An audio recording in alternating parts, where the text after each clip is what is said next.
Përshëndetje të nderuar miq, do të shkojmë në Kosovë për të folur për situatën politike atje. Kosova do të zhvillojë zgjedhjet e treta brenda këtij viti, pas atyre të nënshkurtit, zgjedhjeve lokale dhe tashmë në 28 dhjetor do të zhvillohen sërish zgjedhjet e parakohshme parlamentare. Pra natën e ndërimit të viteve, Kosova, shqiptarët e Kosovës do të numërojnë votat për të zgjedhur kryeministrin e ri me shpresë nëse do të arrihet shumica. Por për të folur për situatën politike atje, nëse do të ketë një ndryshim të konfiguracionit, kemi të ftuar politologën Shibe Pantina. Zë Pantina, përshëndetje dhe faleminderit. Përshëndetje. A jeni besim plot që do ndryshojë diçka në skenën politike, qoftë edhe ndryshimi kryetarit të PDK-s, pra apo do të jemi edhe në të njëjtën situatë edhe pas zgjedhjeve të 28 nëntorit, ashtu sikur jemi tani. Pra kriza do të vazhdojë.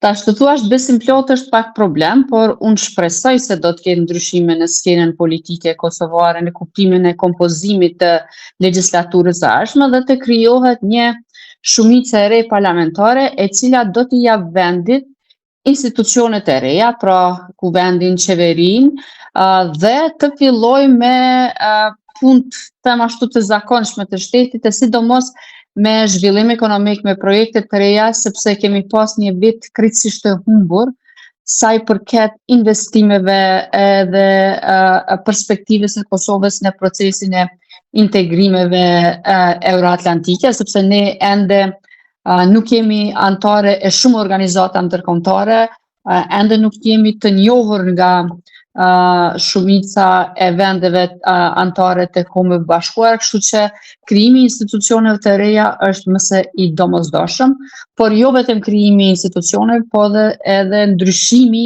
i mënyrës së qeverisjes. Deri tani kemi pasur një qeveri e cila nuk ka qenë fokusuar as në zhvillim ekonomik dhe as në integrimin e Kosovës në organizata ndërkombëtare, më shumë kanë bërë një politikë populiste të fokusuar në shpërndarje të asistencave sociale dhe në anën tjetër për shkak të qëndrimeve të ngurta të kryeministit kaluar Kurti, Kosova për herë të parë ka qenë nën sanksione, nën masa nga Bashkimi Evropian dhe marrëdhëniet tona me Shtetet e Bashkuara të Amerikës kanë arritur në pikën më të ulët. Por që kemi shumicën, duhet ose marrëveshje ose të bjerë dikush që të ngrihet dikush tjetër. Tani kë prisni që të ketë më shumë rezultat në zgjedhje? Pra vetëvendosja të kapërcej numrin, të shkojë edhe te 50 plus 1, apo ndoshta partitë e tjera mund të formojnë shumicën apo një koalicion para zgjedhor ndoshta? E para, unë shpresoj që gjithë fushatat të kalojnë në një frymë jo shumë acaruese dhe polarizuese siç kemi pas deri më tani. Gjua e përdorur nga subjektet politike, në veçanti nga lëvizja vetëvendosje, ka shërbyer shumë polarizimit të shoqërisë. Tani kemi njerëz që janë ose deri në pikën që e adhurojnë Kurtin ose të tillë që e urrejnë atë dhe e gjejnë fajtor për ngecet në zhvillimin e vendit. Unë du të besoj se kjo gjuhë do të zbutet pak, fillimisht nga vetë Kurti dhe vetëvendosja, ndonë se shenjat e para nuk janë shumë shpresdhënëse të them të drejtën, por pastaj edhe subjekte tjera politike të fokusohen më shumë se çka do t'i dhajnë vendit ato, në vend se të mundohen të gjejnë arsyet pse Kurti është fajtor për bllokadën që kemi pasur deri tani. Sa i përket rezultatit, natyrisht se duhet me prit, por unë pres një ulje të lëvizjes vendosje, nuk ka kuptim të vazhdoj të mbështetet një subjekt i cili përkundër faktit se kishte një shumicë parlamentare të konsoliduar, pra kishte 42% të votave, nuk arriti të gjej partner edhe për shkak gjuhës që kishte përdorur gjatë fushatës, por edhe për shkak mënyrës si kishte qeverisur, që të formojë institucione të reja, e mbajti me lojrat e tyre politike, e mbajti vendin të bllokuar për 8 muaj dhe në fund prap shkuam në zgjedhje. Në një nga prononcimet e tij, Kurti kishte thënë që ju kërkonte partive tjera politike të ja votonin kryetarin e kuvendit, parlamentit, dhe pastaj thoi që më mbani përgjegjës Nëse unë nuk arrit ta bëj qeverinë, ai nuk arriti ta bëj qeverinë, prandaj mendoj se duhet t'jap përgjegjësi për këtë punë dhe përgjegjësinë duhet ta jap para qytetarëve të cilët kësaj here duhet ta ndëshkojnë me votë. A mendoni që këtu tani pas zgjedhjeve ka vetëm dy rrugë, ose do futet në lojë posti presidentes, pra për kompromis, ose Bedri Hamza në krye të PDK-s mund të heqë ndoshta vijat e kuqe dhe mund të ketë një bashkëpunim me Kurtin?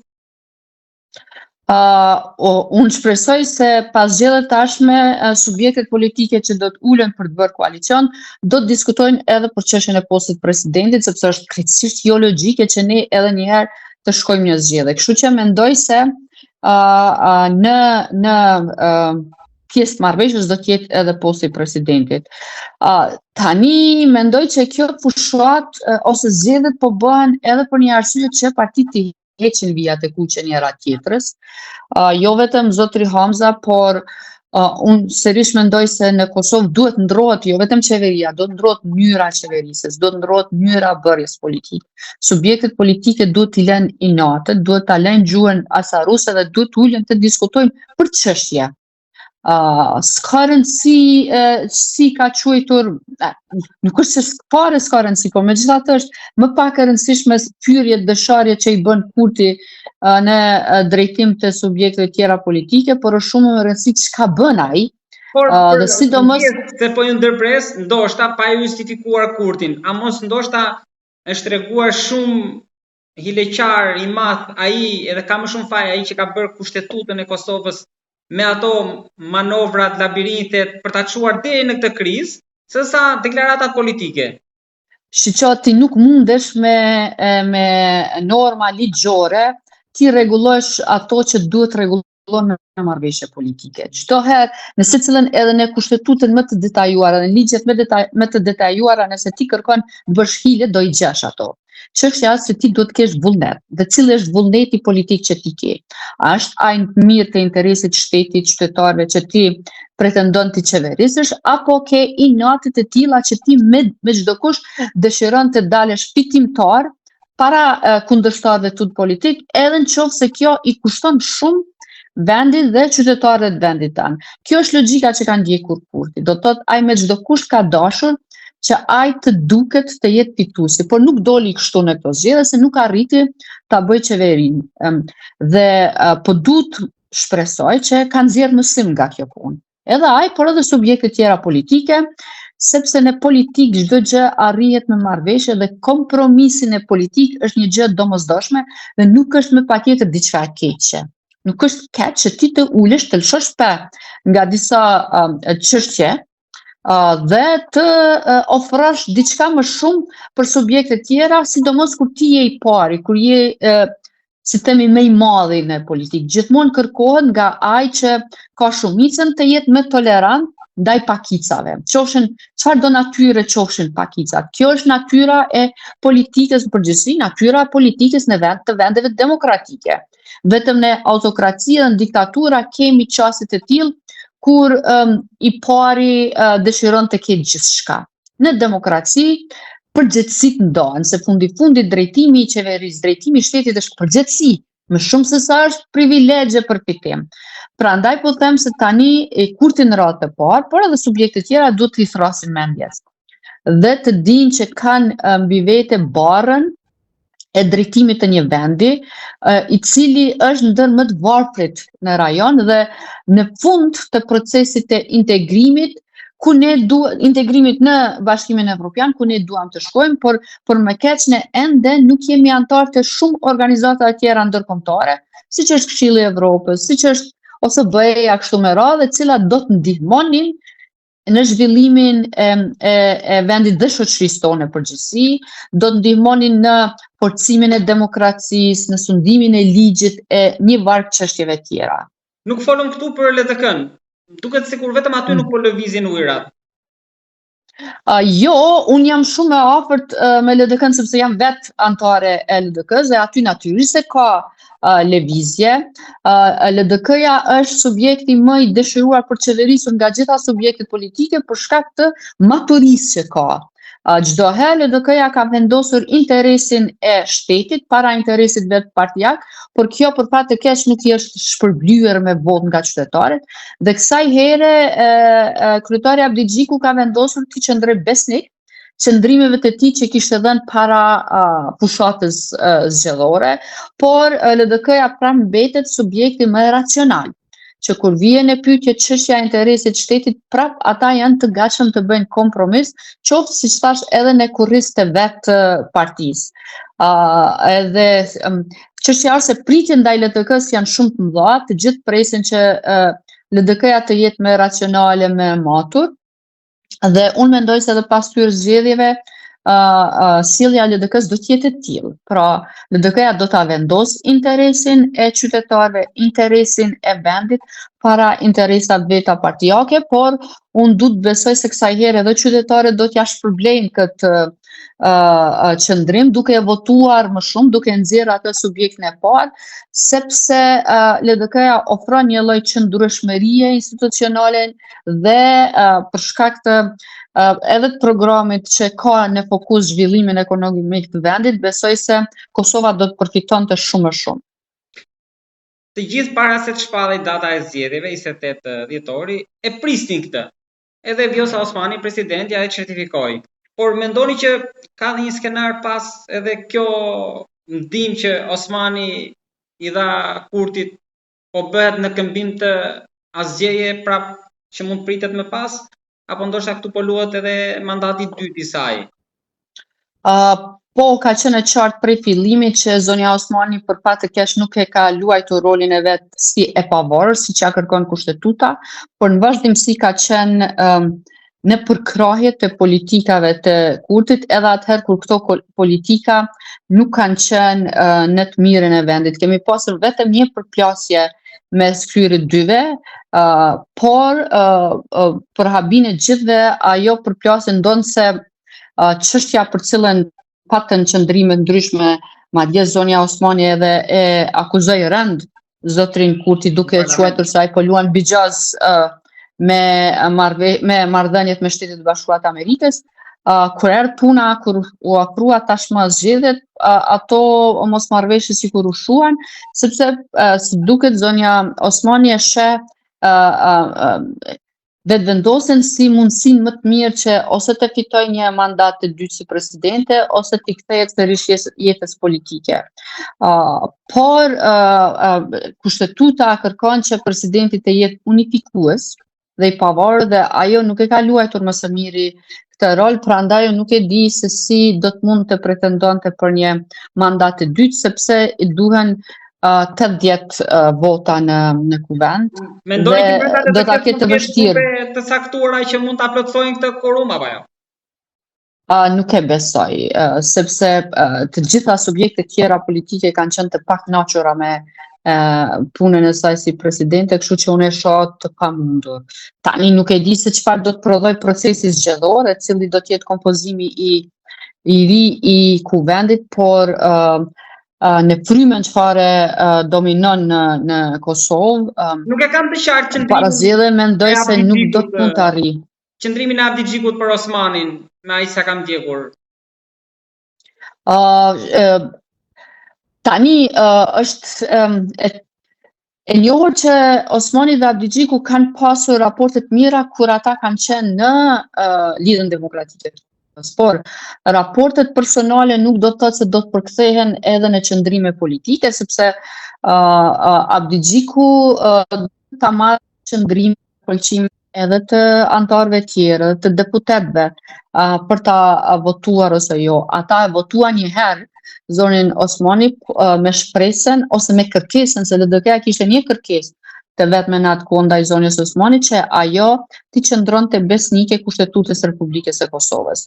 Dhe në këto 4 vitet apo 5 vite sa ka qenë presidente, ne kemi parë shumë shpesh që zonja Osmani, siç thash, anullon drejtësisht edhe kur qëndrimet e vetëvendosjes nuk kanë qenë plotësisht në përputhje me interesin e shtetit, e ndonjëherë edhe në përplasje me kushtetutën e vendit.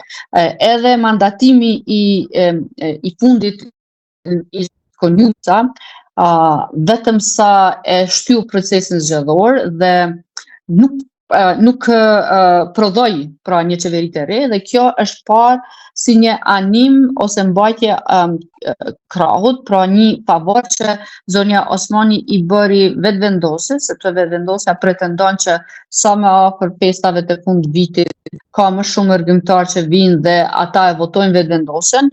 Ky është një supozim, por nuk e dim nëse do të jetë kështu, ndonse vetëvendosja gjithmonë ka qenë më mbështetur nga qytetarët tanë që jetojnë jashtë vendit, por në zgjedhjet e fundit lokale nuk doli e para vetëvendosja. Ishte LDK-ja që mori numrin më të madh të votave, kështu që unë mendoj që edhe në mes të qytetarëve tanë që jetojnë jashtë vendit ka ndryshuar qëndrimi politik dhe nuk e shohin të gjithë Kurtin si në thonjza them shpëtimtarin e vendit, ndonse Kurti luan me kartën e nacionalizmit edhe të emocioneve dhe jo vetëm për shqiptarët, jo vetëm për kosovarët, mendoj se kjo çdo herë kryen punë, si me thonë, ose ndez më shumë emocione tek ata njerëz që nuk jetojnë në vend, sepse e kanë këtë mungesën ngon, domethënë atë dheu dhe ndihen më nacionalistë sa ne ta zëm që jetojmë këtu e përballemi me krejt probleme tjera, çfarë përballen ata në vendet ku jetojnë. Ju ma dha përshkrimin pak më lart, po ndoa bëj pyetjen që kisha menduar për ta mbyllur bisedën. Kemi dëgjuar që kemi krahun e paqes edhe krahun e luftës. Por Kurti ju ku do ta përkufizonit? Si do ta përkufizonit? Me çfarë fjale? Unë mendoj se këto krahu i luftës dhe i paqes tashmë, si me thonë, janë shkrirë, ndonse LDK-ja është parë si krah më shumë i paqes në kuptimin që ka përdorur mjetet diplomatike, por ne kemi shumë ish luftëtar që janë pjesë e LDK-s dhe në anën tjetër ashtu edhe PDK-ja edhe AK-ja janë them ashtu pasuruar me figura të reja, cilët edhe për shkak të moshës nuk kanë qenë pjesë e luftës. Kështu që nuk besoj se ky është tashmë diskursi politik në Kosovë. I vetmi që vazhdon të luajë me këtë kartë është prapë po them Kurti, i cili mund të përfitojë nga gjithë. Vetëvendosja ka numrin ose ka ideologjikisht është më e përzjera. Ti ke njerëz nga ata që kanë qenë ndoshta edhe bashkëpunëtor ose bashkëpunëtor do të ishte akuzë rënd, por që kanë punuar, kanë qenë pjesë e sistemit të regjimit të Serbisë ose ish Jugosllavisë, deri tek luftëtarët e UÇK-s, familjet dëshmorëve, pra i gjen të gjitha aty.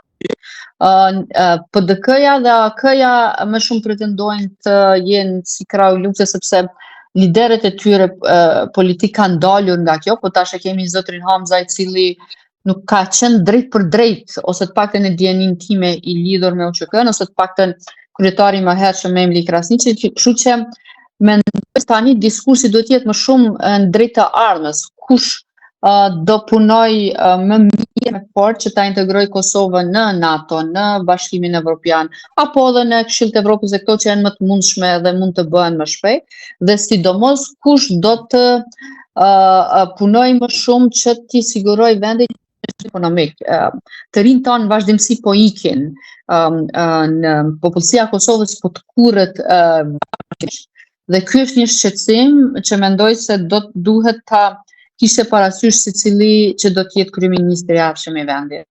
Zë Vandina, të falenderoj shumë për bisedën. Faleminderit dhe juve për mundësinë. Duroj fundjavë të këndshme, mirënjohje shumë.